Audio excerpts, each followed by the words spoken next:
o difícil está em encontrar as pessoas. Quando você encontra as pessoas, elas ainda têm aquela dificuldade de sair do operacional, ou muitas vezes do tático, e ir para o estratégico. Muito legal. Você está trazendo assim, pô, eu olho para uma pessoa, eu vejo que ela tem boas entregas, bons resultados, tem características básicas para trabalhar, e o desafio não está nem só em encontrar essas pessoas, o que já é algo relativamente difícil, mas também em essa pessoa aceitar um desafio, de ter que cumprir os papéis de um líder, né, de ter que ser exemplo, esse esforço extra, né, seja pessoal ou relacional. Muitas vezes a pessoa não está disposta a pagar.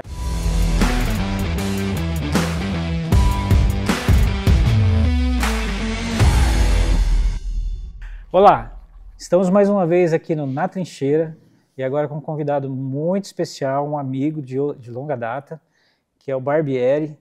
A gente já se conhece já há bastante tempo, né, da iniciativa privada e também como voluntário, um grande líder da nossa cidade, dono de uma faculdade, uma universidade, a UniFCV, bateu aí 100 mil alunos, né, Barbieri? Um número gigante aí em termos de número de alunos, e também presidente da Associação Comercial, um líder que, além do seu negócio, vem trabalhando ao longo dos anos aí como voluntário no ecossistema aqui na Sociedade Civil Organizada de Maringá, e que é com ele que a gente vai conversar. Barbieri, seja muito bem-vindo. Olá, Wilson, obrigado pelo convite. Realmente a gente se conhece há muito tempo, né? Começamos a nos conhecer lá pela Associação Comercial, lá ainda no extinto IDR, né? No Instituto para Desenvolvimento Regional. Instituto de Desenvolvimento Regional. Então, a gente lá na frente já começando a trabalhar com inovação e trabalhando, liderando projetos juntos. Foi um momento muito bacana do IDR, tantos projetos sendo liderados na nossa cidade, que a gente teve a oportunidade de se conhecer. Gratidão enorme pela tua vinda. Mas vamos começar aqui então com a pergunta. Hoje nós vamos endereçar muito a questão de formação de líder, né? Então, quando a gente fala de formação de líder, a primeira coisa que vem é, beleza, quais os líderes que eu vou formar, né? Como é que eu escolho alguém para eu fazer a formação desse líder? Tudo começa na escolha da matéria-prima, né, desse profissional que eu vou formar. E a primeira pergunta vem nessa direção. Como é que eu escolho um líder que eu estou trazendo para a minha equipe, e eu sei que eu estou trazendo ele para fazer uma formação, é um investimento ainda numa jornada de uma pessoa que eu pretendo que se torne um grande líder dentro do meu negócio, ou seja, também como voluntário. Isso é uma tarefa muito difícil. Você tem que criar todo um ambiente propício para receber e para desenvolver, mas o que a gente tem mais dificuldade é as pessoas estarem dispostas a. Então hoje a gente observa que elas estão pouco dispostas a estudar, pouco dispostas a intraempreender, pouco dispostas a comandar pessoas. E a gente observa que o mais difícil é comandar as pessoas e diferenciar o que é ser o profissional do que é ser o pessoal, do que é ser o amigo. Então, muitas vezes, nos nossos grupos, a gente observa que as pessoas se destacam, as pessoas entregam muito bem, então você dá meta, elas entregam, né? Existe uma eficiência muito boa no que é feito, e o resultado lá, então, que a eficácia é muito legal. Você começa a observar que ela tem algumas características de liderança, de cumprir tarefa, de planejar. Daí quando você chega para ela, olha, a gente está observando, você tem algumas características muito importantes que dá para você liderar esse time. Vamos pegar essa tarefa? Topa! E a gente observa que existe aquela preocupação assim, mas eu não vou dar conta, eu não estou preparado, eu ainda não quero comandar, mas daí eu vou ter que dar exemplo. E a gente sabe que hoje o melhor líder é aquele líder que acaba sendo o espelho, que dá o exemplo, mas ao mesmo tempo ele é o servidor, né? É aquele que oportuniza que as pessoas possam crescer com ele. Então, o difícil está em encontrar as pessoas. Quando você encontra as pessoas, elas ainda têm aquela dificuldade de sair do operacional, ou muitas vezes do tático, e ir para o estratégico. Muito legal. Você está trazendo assim, pô, eu olho para uma pessoa, eu vejo que ela tem boas entregas, bons resultados, tem características básicas para trabalhar, e o desafio não está nem só em encontrar essas pessoas, o que já é algo relativamente difícil, mas também em essa pessoa aceitar um desafio, de ter que cumprir os papéis de um líder, né, de ter que ser exemplo, esse esforço extra, né, seja pessoal ou relacional. Muitas vezes a pessoa não está disposta a pagar. Esse está sendo o grande desafio. E a pessoa às vezes prefere não se movimentar para não ter que pagar esse preço da liderança, vamos dizer assim, ou esse peso extra da liderança. Um cenário bastante difícil, né? Porque em outros tempos as pessoas parece que tinham um pouco mais de gana, vamos colocar assim, um sentido positivo da palavra ambição, né, de querer, de evoluir e de crescimento. Você acredita que isso é geracional? Tem alguma coisa que mudou no ambiente para estar tendo esse outro perfil de profissional que está disposto a seguir sendo um bom técnico e não pagar esse preço? Ou é algum outro fator? Wilson, eu não tenho assim, uma definição científica para isso, mas como eu tenho um centro universitário, lá nós estamos formando, e ao mesmo tempo nós estamos atuando como empresário, como associativista, o que a gente percebe? Que as pessoas, quando chegam nos bancos escolares, elas querem fazer o mínimo possível.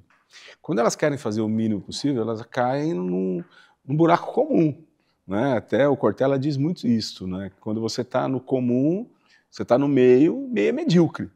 Então a gente tem que mostrar para esses alunos que estão chegando, que serão os nossos futuros líderes, futuros empresários, se não forem empreendedores, mas intraempreendedores, mostrar isso para eles. E a gente percebe muitas vezes que existe aquela preocupação, será? Será que é isso mesmo? Eu estou fazendo aqui, eu já tenho meu saláriozinho, eu já tenho aqui o que eu preciso, agora, tudo bem, eu vou ganhar mais, só que eu vou ter que dar em quê? Eu vou ter que saber comunicar mais, eu vou ter que saber cobrar, eu vou ter que saber trabalhar com indicadores, eu vou ter que começar a chegar para as pessoas e dar os feedbacks pontuais. Então, isso tem afastado muito. Então, a gente observa que quem está chegando nas instituições superiores querem fazer o mínimo, e quem está dentro das empresas tem essa preocupação de não dar conta, que é muito diferente de outras gerações, e nós podemos até incluir a gente, eu sou um pouquinho mais velho que você, mas dá para incluir aí também, na mesma faixa etária, assim, que a gente tinha aquela história de vir com a faca nos dentes e com sangue nos olhos. E toda tarefa dada a gente tinha aquele maior prazer de entregar. E muitas vezes a gente entregava antes do prazo. É uma questão de honra, né? Exatamente. De honra entregar, eu coloquei meu nome nisso, né? Pois é. Até a gente, quando eu falo algumas vezes com os jovens, eu falo assim que tem uma frase do Zagallo que é bastante interessante, que o gol é só um detalhe. Mas para fazer o gol lá, eu tenho que ter todo o planejamento, toda a organização, tudo muito bem planilhado, eu tenho que ter os processos definidos, eu tenho que ter as pessoas nos lugares, e hoje, além de tudo isso, eu tenho que saber lidar com a tecnologia, porque a tecnologia faz toda a diferença, e entender que a tecnologia ela veio para me ajudar, não para me escravizar. Né? Eu vejo hoje as pessoas falando, nossa, chegou aí o ChatGPT, agora chegou a inteligência artificial. Que bom que chegou tudo isso, porque agora eu vou poder passar coisas que são repetitivas, coisas que não precisam da minha presença, eles vão fazer. Eu vou ter mais tempo para que eu possa planejar, para que eu possa estrategiar. Então a gente tem que passar isto para eles entenderem que vale a pena, sim, ser um líder, vale a pena estar à frente, e ninguém nasce líder. Eles têm que ter essa noção que a gente se forma, a gente tem que estar aberto a estudar, aberto a buscar aprendizagem, aberto a participar de eventos. Né? Uhum. Eu vejo que quando a gente fala de eventos, a pessoa fala, nossa, evento, pô, que legal, evento mesmo. E a gente ver algo diferente, né? Então, sair da rotina, sair daquele ambiente, conhecer pessoas novas. Sair da caixa, né? Sair da caixa. com certeza. E as pessoas falam, mas eu vou assistir uma palestra de 1h30. Se naquela palestra de 1h30 te falou uma palavra nova que você nunca conhecia, já valeu a pena. Se naquela palestra de 1h30 tem uma frase que faz você pensar, já valeu a pena, certo? Então, você já saiu da tua caixinha, né? Saiu. Já foi estimulado a buscar conhecimento, a buscar alguma coisa. E eu digo muito também isso com os nossos professores, porque professor, para mim, é o primeiro líder, porque ele está liderando uma sala que tem pessoas de idades diferentes, famílias diferentes, religiões diferentes, classes sociais diferentes, times diferentes, estão todos ali. E você à frente, dando aula, você tem que liderar tudo aquilo ali. Você tem que fazer com que todos possam estar atentos, porque você preparou uma boa aula, preparou um bom conteúdo. Se você fez essa tarefa, eles vão estar atentos e vão, a partir do que você está dando como partida, vamos dizer assim, viajar com você e poder chegar, né, onde eles imaginaram que ia terminar aquela disciplina, terminar o curso, ser um profissional diferenciado lá na frente, né? Bacana, bacana que você trouxe. Então é importante encontrar esse cara com potencial. Depois, só encontrar e oferecer não vai ser suficiente, você vai ter que praticamente vender a oportunidade para ele e convencê-lo de que ele pode, que ele é capaz e que pode chegar nisso. E depois ainda tem que desenhar um trilhozinho de temas que ele tem que buscar, coisas que ele tem que fazer para chegar lá, né? E ainda assim tem o desafio da pessoa querer fazer isso, querer colocar esse esforço extra, seja participar de eventos, ou estudar um determinado assunto, ou se preparar melhor para exercer isso com eficiência, vamos dizer assim, em frente a essas pessoas. Se isso já é desafiador, né?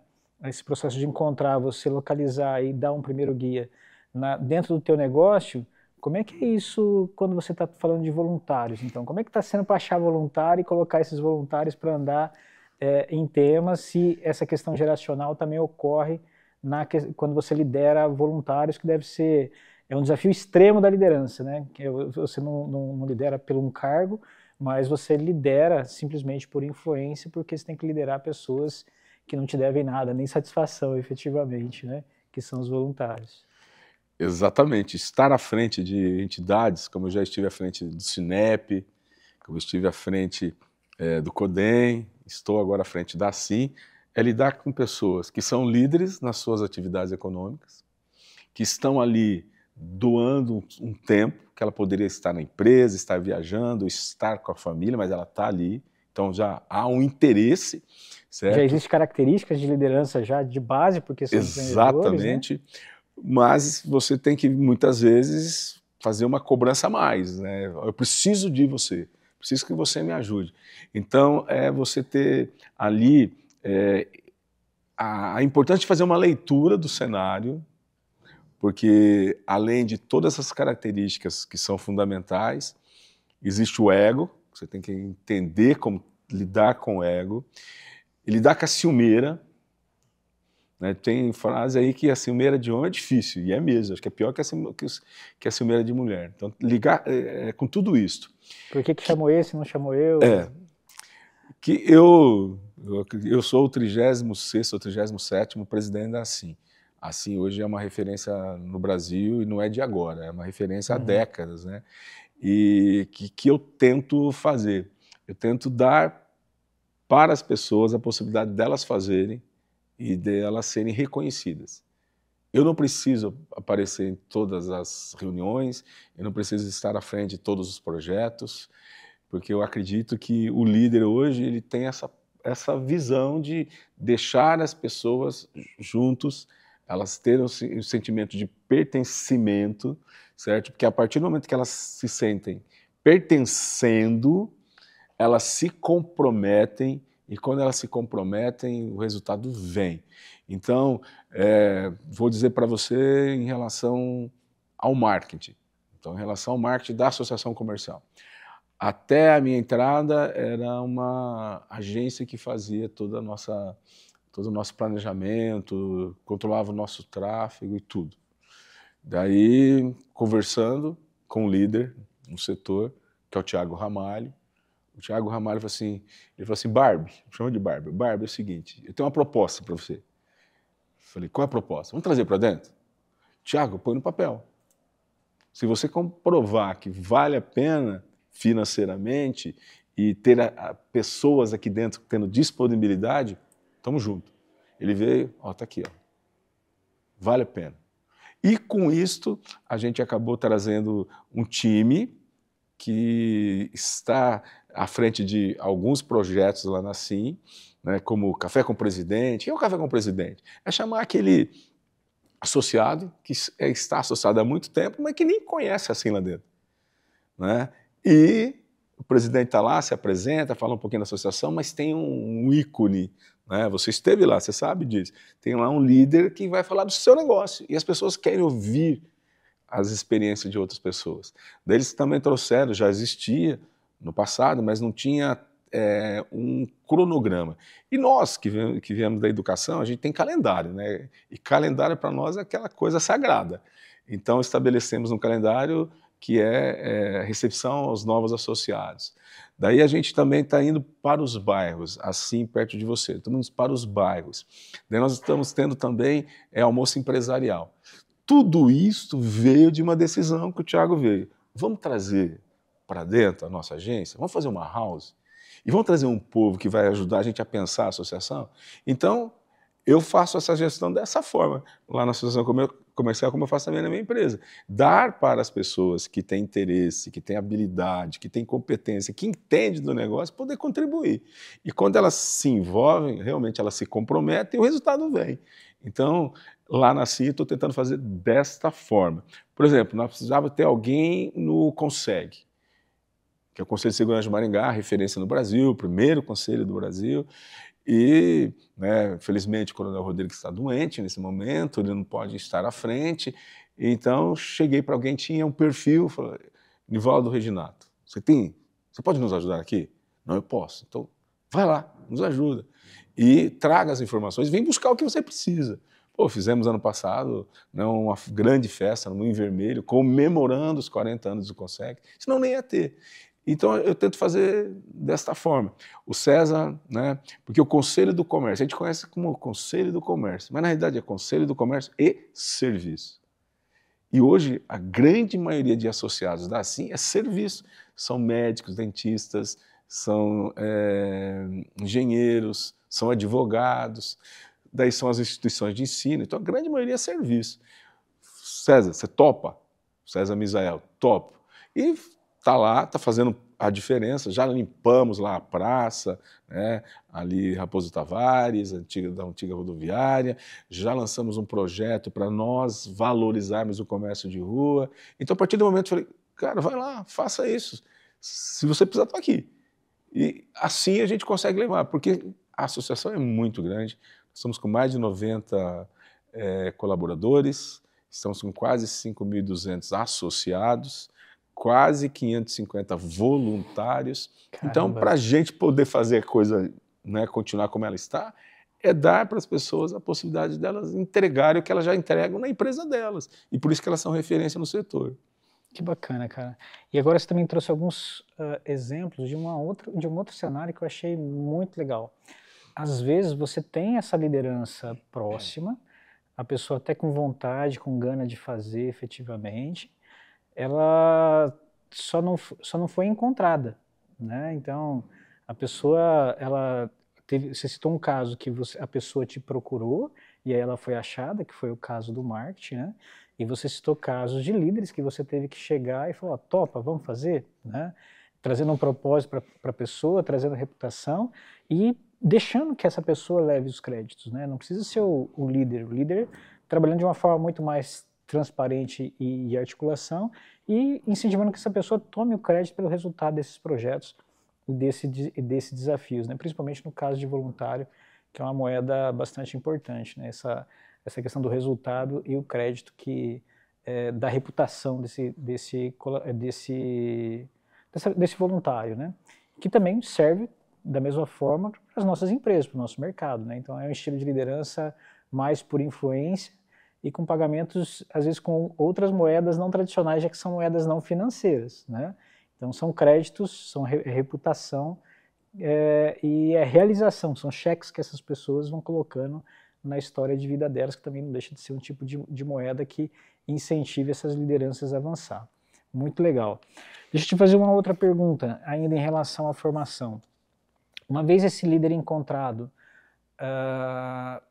o que você tem visto que funciona para apoiar o desenvolvimento desse líder, né?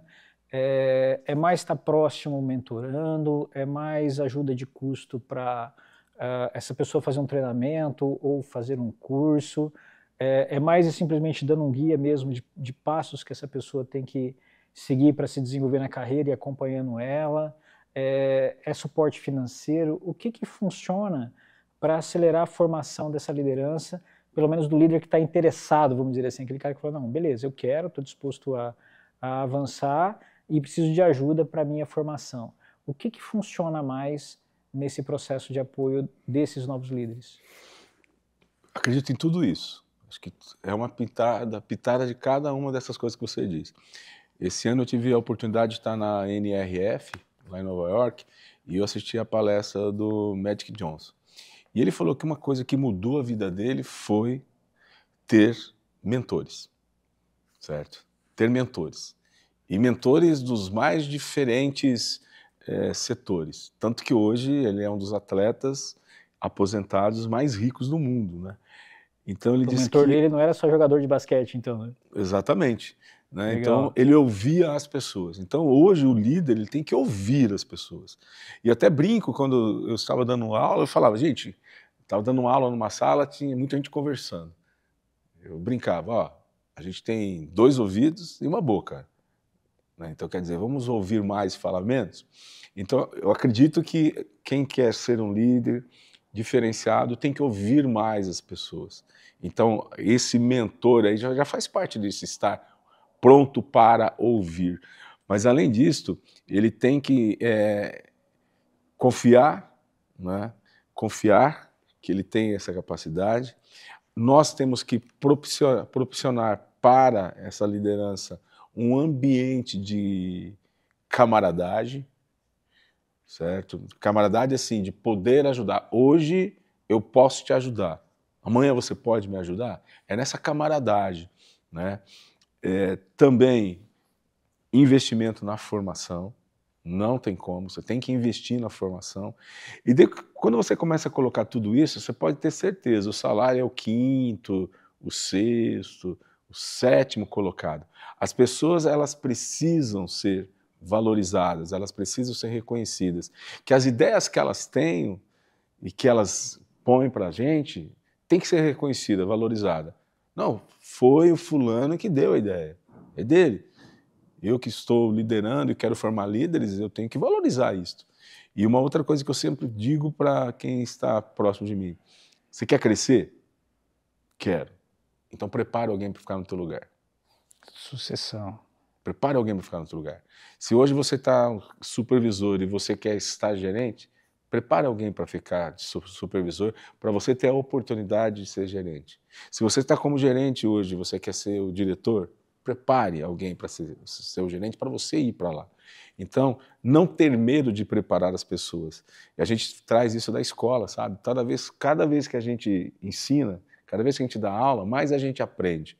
Então, cada vez que eu estou ensinando alguém, aquele ensinamento que eu estou fazendo vai ficando cada vez mais parte minha, cada vez mais do meu dia a dia, então isso torna-se muito fácil. Então eu vou para outro. Então, cada vez que a gente ensina, a gente aprende. E é uma coisa também que eu valorizo muito e estimulo as pessoas a fazer isso. E muitas vezes, né, eu também coloco na frigideira, né? Será que eu dou conta? Será que eu não dou? Eu coloco lá, igual a gente faz com o bife, e a pessoa vê, nossa, dei conta, eu não imaginava que eu tinha tudo isso para entregar. Você joga o cara e fala, vai que você vai dar conta. Daí ele chega e fala, nossa, eu não sabia que eu tinha tudo isso para dar. Eu tenho uma gerente na minha instituição, ela é gerente de comunicação. Então, ela é formada em jornalismo. Jornalismo, você não tem nenhuma disciplina, né, que seja de formação de liderança, né, de gestão. Você sai jornalista. Infelizmente, já nem existe mais a profissão, né? O curso já não está mais regulamentado.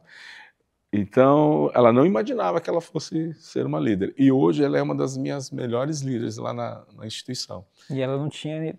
Ela Você que sensibilizou isso nela? Não. Eu falava, vai, você tem condições. Será? Você tem condições. E hoje ela é uma das pessoas que melhor dá feedback na minha instituição. Ela não tem essa dificuldade de falar o que ela percebe. E eu falo, você tem que dar um feedback. Né? Qualquer coisa vocês cortam, né? Não pode dar um feedback. Ou seja, só falar das coisas que as pessoas estão errando. Primeiro você pega, põe a pessoa na tua frente, larga tudo que tem que largar mesmo, larga o celular, larga as outras tarefas, começa falando olho no olho, pontue as coisas que a pessoa está valorizando, está acertando, está acima do que você imaginava, mas olha, tudo isso está muito bom. Porém, se você melhorar aqui, se você melhorar ali, você vai ver que a sua entrega vai ser melhor, as pessoas que trabalham com você vão te dar mais retorno, então você vai conseguir crescer mais. Tudo bem? Combinado? Vamos por aqui? Acho que isso é fundamental também. Caramba. Bom, você trouxe várias coisas aqui, eu fui anotando, espero não ter passado esquecido de nenhuma, porque eu acho que são pontos que merecem a ser muito marcados, né? Eu acho que o primeiro que você reforçou aqui, dentro de um desenho de escolha também, quando você localiza o talento, ou seja... Tem que lapidar. Beleza, vamos lapidar. Jogar na frigideira pode ser o método também de lapidar essa pessoa. Vamos jogar ela lá e vamos dar apoio para que ela aconteça, para ela mesmo ver que dá Fizeram certo, comigo isso, né? Ah, é? Claro que fizeram. Então entra mais... Jogaram na sala de aula, você vai ser professor agora. Foi assim, eu vou te pedir para você me contar então um pouquinho mais dessa história, então, para a gente corroborar essas lições. Mas você falou de mentoria, né? E a importância de ouvir as pessoas. Eu acho que muitas vezes a gente é líder e acha que a gente tem que dar conta sozinho, que a gente tem que saber e mostrar para os outros que a gente tem que saber e que a gente já sabe sozinho, sem ouvir ninguém, né? Então, o quanto é importante você ouvir outras pessoas e buscar ajuda de outras pessoas para te mentorar na tua carreira, ter essas pessoas de referência que você escolhe. E muitas vezes pessoas que a gente nem queria ouvir, né? Que vão falar coisas que a gente não gosta muitas vezes, né? Você falou de confiar na capacidade, tem a ver com essa questão da frigideira. Você falou muito do ambiente, de camaradagem, quer dizer, de um ajudar o outro de verdade. Eu vou te ajudar a ser líder, você vai me ajudar também, né? Você falou de investimento em formação, né? Sim, tem investimento financeiro na formação. Você falou que salário é uma das últimas coisas que a pessoa vai olhar se tiver essas outras coisas. Você falou muito forte também do líder valorizar as pessoas, valorizar as ideias, a contribuição e dar esse protagonismo, esse reconhecimento dessas ideias para elas. E você falou muito forte também em sucessão, né? Se você quer crescer, quer melhorar a tua formação, vai ajudar a formar outra pessoa que possa suceder o seu lugar. Olha quantas lições aí bacanas aí para gente, para quem está em carreira de liderança que pode aproveitar. Mas eu quero aproveitar, já que você abriu a caixinha, você contar um pouco dessa história de como você virou professor, então, né? Me conta um pouquinho dessa história do Barbieri, então, do começo de carreira e virar professor. Wilson, eu nasci numa cidade extremamente pequena hoje, na época ela era maior. Na cidade de Borrasópolis, que é aqui no Vale do Ivaí, e meu pai, naquele momento, era agricultor, minha mãe dona de casa. E uma coisa que, com pouco estudo, tanto ele quanto ela, né, sempre tiveram aquela visão de que, assim, eu não vou deixar fortunas, mas eu quero deixar estudo, né? Foi daí que nós saímos do sítio, fomos para a cidade. Foi quando eu me matriculei, naquela época era o grupo escolar, né, na cidade de Borrasópolis ainda. Ali eu acabei me envolvendo com o passar dos anos, né, com a Igreja Católica, e eu comecei a participar de grupos da Igreja Católica. Acho que ali começou aquela semente do associativismo, sem eu nem saber o que era isso, né? Então eu cuidava da chave, me sentia importante, cuidava da chave que abria ali o espaço onde a gente tinha pimbolim, ping-pong, snooker, né, onde aconteciam as reuniões da juventude. Né? E dali também eu já entrei no teatro, fazia teatro, Paixão de Cristo, né, Nascimento de Jesus Cristo, lá no Natal e tudo mais. E com esse envolvimento todo, acabei indo para o seminário, virei seminarista, fiquei um ano, voltei para Borrasópolis. Quando eu voltei para Borrasópolis, meu pai falou o seguinte: olha, já não era mais agricultor, era caminhoneiro. Olha, nós vamos sair daqui, vamos para Apucarana, porque lá o ensino é melhor, mesmo estudando na escola pública, tem mais, né, mais professores, tem mais colégios, tal. Fui para lá E quando eu fui para lá, daí eu acabei sendo... o primeiro emprego foi eu trabalhar no escritório de uma oficina, né, cuidar lá dos pagamentos e tal. Que idade, mais ou menos? Aí eu devia ter 13 e meio aproximadamente. Legal. Daí eu saí, fui trabalhar no balcão de uma farmácia. Foi aí que eu comecei a entender da importância de atender bem as pessoas, de ouvir as pessoas. Né? De ouvir. Exatamente, porque quem vai a uma farmácia está com algum problema. Certo. Problema de saúde, muitas vezes. Verdade. Né? Então, é ouvir as pessoas, saber ouvir. E foi que eu me encantei até para ser, né, um farmacêutico, que eu acabei me formando em farmácia. Então, é ouvir, é nos servir, ajudar a resolver os problemas, né? Dar a dose certa, no horário certo. Daí, acabei saindo da farmácia, fui trabalhar como ciregrafista numa fábrica de bonés, estava em Apucarana, capital nacional do boné, certo? Daí, conversando com meus pais, acabei, né, falando assim, olha, eu preciso estudar, porque eu terminei o ensino médio, naquela época era o 2º grau, mas eu não vou conseguir passar, porque na época só tinha aquelas faculdades, só tinha as faculdades que eram públicas, né? Universidade Estadual de Londrina, Estadual de Maringá, Estadual de Ponta Grossa, nem tinha de Cascavel, né? Nem tinha de Guarapuava, entendeu? Ou seja, poucas e muito concorridas. Quando eu entrei para fazer cursinho para vestibular, no primeiro cursinho eu não entendia nada, como se eu estivesse entrando num filme grego, um filme russo, não entendia nada. Nossa, achei que era só eu, porque quando eu fiz o meu primeiro vestibular também, eu peguei a prova de matemática, só tinha letras, A mais B, mas eu falei, nossa, só fazia conta com números, né? Não sei nada desse troço. Eu achei que era só comigo. Não, tá vendo? Comigo também. Primeiro semestre foi difícil, não passei. Segundo semestre, o dono da escola falou o seguinte, olha, estou vendo que você e a Sandra, que eram dois que faziam os cursinhos, estão estudando bastante, vocês têm condições de serem aprovados, e vamos resolver todos os vestibulares da UEL, nós 3. Mas é assim, final de semana, é sábado, domingo, feriado, à noite, vamos pegar 10 anos de Química, Física, Biologia e Matemática. Vamos embora, mas eu falei para ele, mas sacanagem, tá chamando a Sandra, que está concorrendo comigo, ela também quer farmácia. Não, vocês vão passar os 2. Daí fomos estudando, ele chega para mim e fala assim, tem uma mãe de um aluno que ela quer passar no vestibular, mas ela não quer ir para a sala de cursinho porque vai encontrar os filhos no corredor e tal. Você não quer dar aula particular? Eu falei, eu dar aula particular? Mas nem. Não, eu vou ser farmacêutico. Trabalhei lá, eu quero ser farmacêutico. Não, tenta. Aí tá bom. Ele convidou a mim e a outros e nós fomos dar aula particular. E a mulher foi aprovada. Daí, falou, tá vendo? E daí ele repetiu o que eu falei agora. Cada vez que você ensina, você aprende. E você falou de outra coisa que você também falou, que às vezes a pessoa não está reconhecendo o potencial e você tem que ir lá e incentivar a pessoa, joga ela na frigideira, né? Exatamente. Que ela vai ver o potencial dela, né? Muito legal. E a gente descobre, né? Daí terminou aquele semestre, não passei de novo. Era muito concorrido. Era 17 por 1, 18 por 1, 20 por 1, não passei. Daí um professor do colégio onde eu fazia, na Apucarana, falou assim, olha, eu estou cansado de dar aula no supletivo, que agora é a EJA, né? Hoje é a Educação de Jovens e Adultos. Naquela época era o supletivo do 1º grau, ele quer deixar as aulas. Você não quer pegar? Falei, não, de novo, olha, você é farmacêutico. Não, pega lá. Falei assim, tá bom, o que eu faço? Falei assim, olha, é o seguinte, vem aqui, as tuas tardes, já que você só está estudando, pega a caixa de giz, tinha todas as cores de giz, um apagador desse tamanho, assim, vai na sala e fica dando aula para as carteiras. Falei, dá aula para as carteiras? Vai lá. Eu ficava dando aula para as carteiras. Daí, quando tiver tudo pronto, você me chama. Daí ele vinha. Não, olha que essa letra está horrível. Não, muda aí, está muito colorido. Ou seja, foi uma mentoria ali para uma profissão que eu nem imaginava que ia ser, e exercer lá na frente, né? Daí, fui para a sala de aula. Mas antes de ir para a sala de aula, ele falou o seguinte, você vai entrar na aula segunda-feira, amanhã é sexta, amanhã à noite, vamos estar eu mais 2 e a gente vai te dar as últimas dicas. Então você passa na sala dos professores, pega a tua caixa de giz, pega um paletó, né, um paletó, que na realidade é o nosso jaleco. Lá, pega o teu jaleco e vem para a sala. E a gente vai estar lá como aluno. Vocês estão doidos? Não, a gente vai estar lá como aluno. Ou seja, 3 mentores.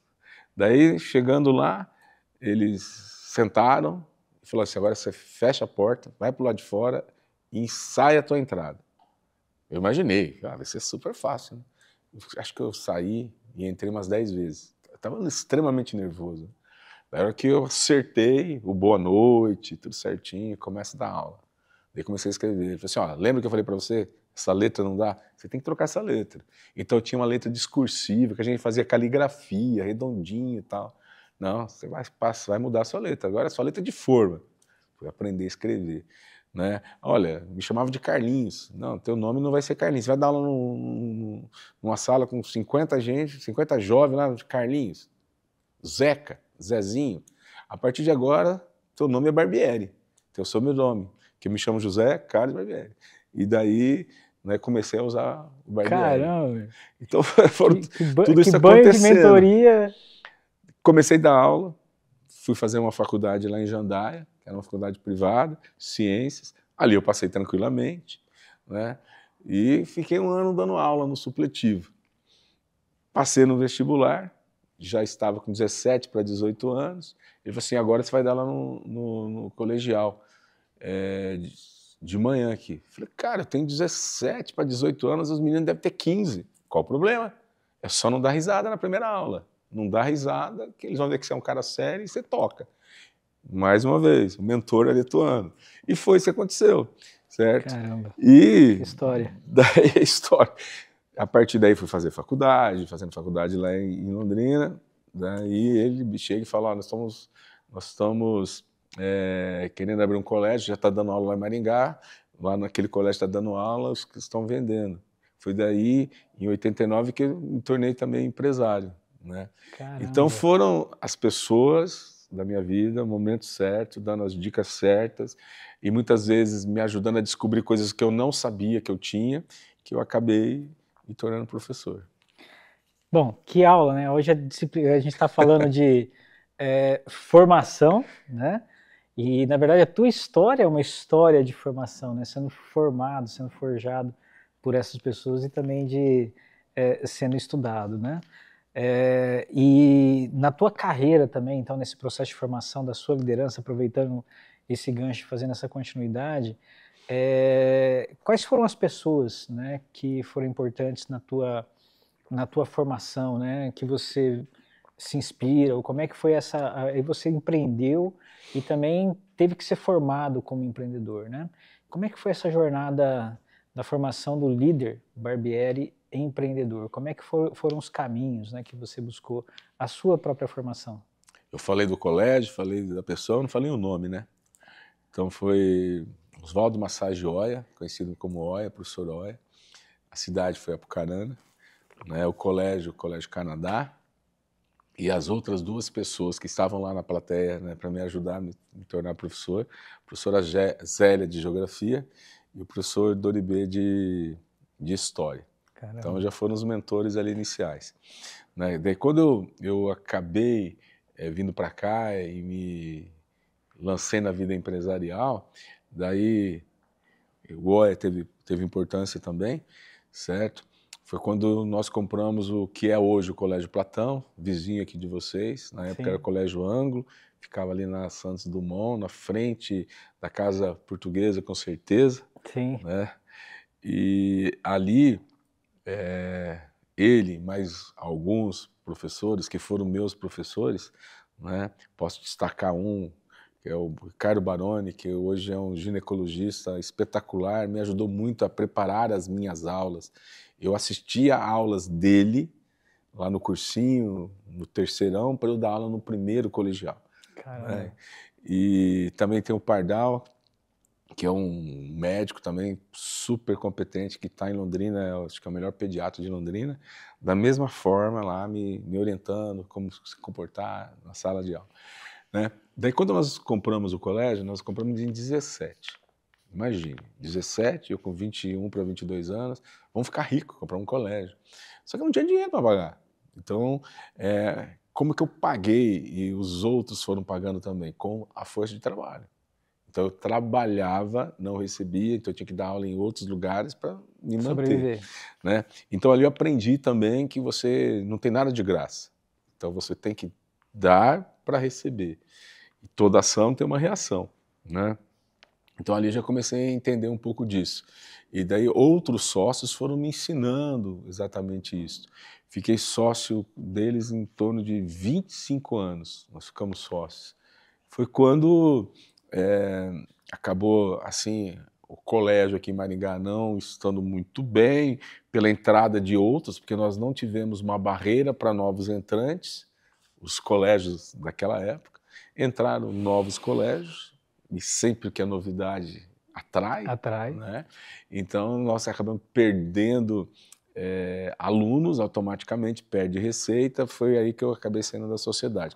Mas eu já estava na sociedade que eu estou hoje, que é a sociedade mantenedora, né, do Centro Universitário Cidade Verde, UniCV. Daí encontrei mais 2 pessoas que me ajudaram muito, que estão sócios comigo nesses 19 anos que a gente tem de instituição, que é um Hamilton mais centrado, contador, fala baixo, tudo que entra tem que ser documentado, tudo que sai é documentado. Extremamente racional, né? Totalmente racional.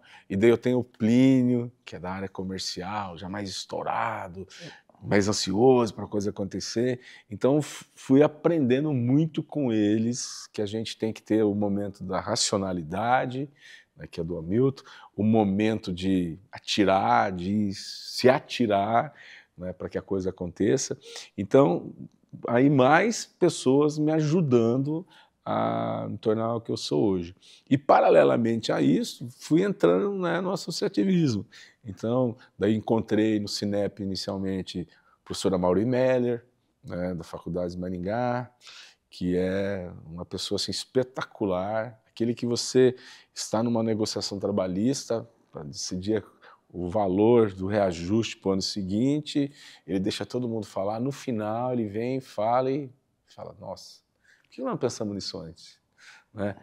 O piloto também, essa mesma tranquilidade, matemático, né? Os 2 matemáticos, o professor Mauri Meller e o piloto, né?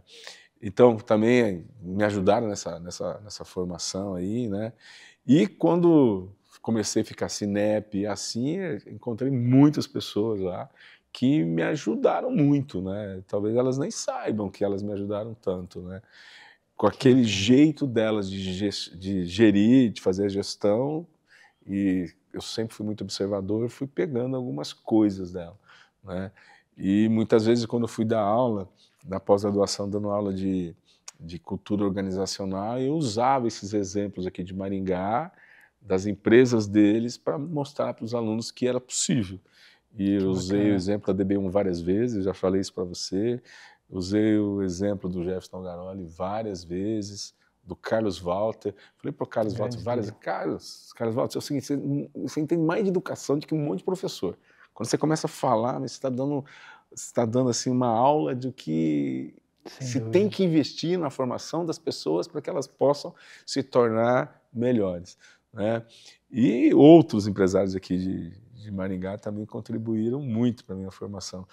Eu sempre trabalhei muito mais assim, no operacional, muito mais atrás dos bastidores do que à frente dos bastidores.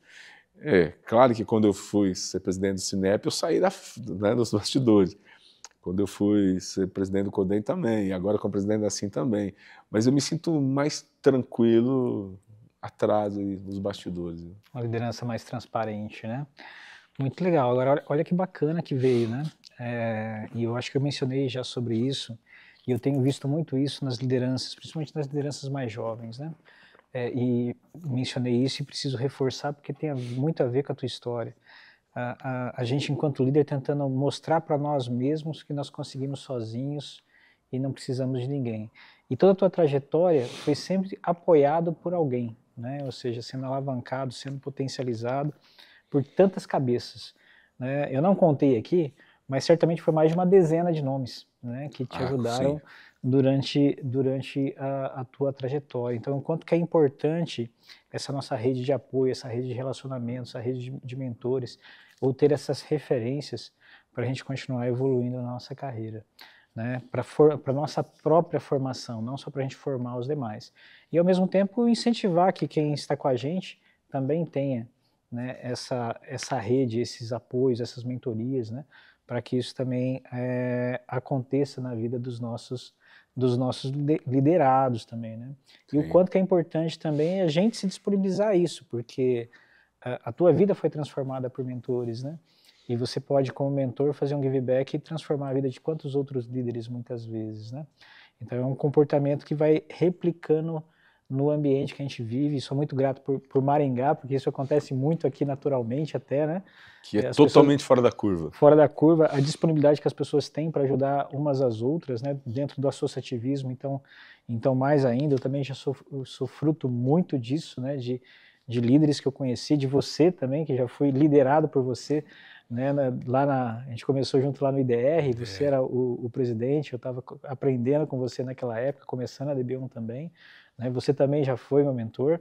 Então eu acho que esse lastro, né? Essas conexões fazem muita diferença na nossa carreira, na carreira de formação de um líder. Então é isso, Barbieri, eu queria muito te agradecer também da tua vinda aqui no Na Trincheira, por esse bate-papo tão rico, quantos aprendizados aqui, né? E passar a palavra para você fazer o encerramento e suas considerações finais. Isso, primeiro, muito obrigado, né? Muito obrigado pelo convite, muito obrigado pela parceria em vários momentos que a gente teve juntos. Já te falei, mas vou falar de novo, né? Eu admiro muito a forma que vocês tocam o grupo DB1, né?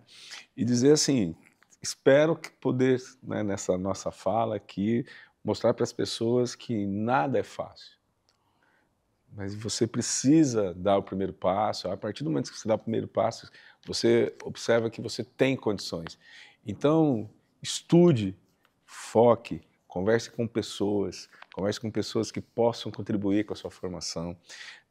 Aquela frase que eu falei no começo, ela é sempre muito verdadeira. Escute mais, fale menos. Nesse momento de escutar mais, é absorver as histórias. Eu adoro ouvir história de pessoas, porque com as histórias a gente aprende.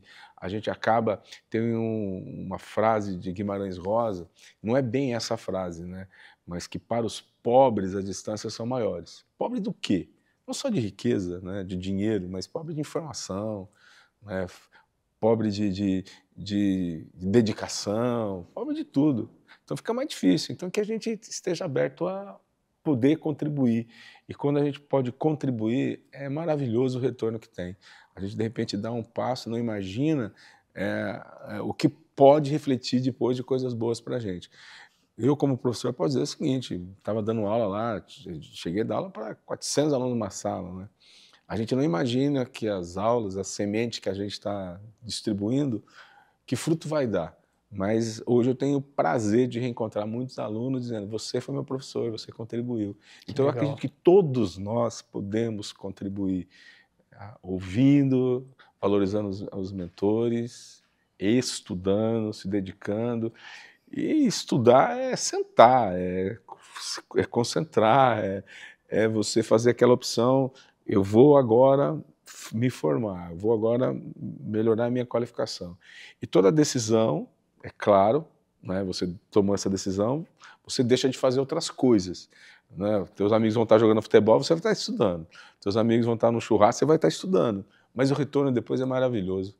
Então, pensar nisso, pensar lá na frente, porque essa dedicação, essa formação, a educação transforma a vida da gente. E que a gente possa, né, transformar a vida de muitas pessoas por ações que a gente faz nas nossas empresas, nos nossos negócios e na sociedade civil organizada também. Muito bom, Barbieri. Obrigado pela sua participação. Queria aqui encerrar com uma fala também que me marcou muito e uma lição para você que está nos escutando. Talvez, se alguém te lançou na frigideira e você está fora da sua zona de conforto, tendo que fazer algo que talvez você não conheça e não saiba como, não fique bravo. Talvez essa pessoa goste muito de você e acredite muito no seu potencial, talvez até mais do que você mesmo. Aproveita a frigideira, peça ajuda e sai lá na frente com uma formação e com uma envergadura muito maior. Gostou? Dá o like aí e se inscreve no canal, que em breve teremos novos episódios. Um abraço.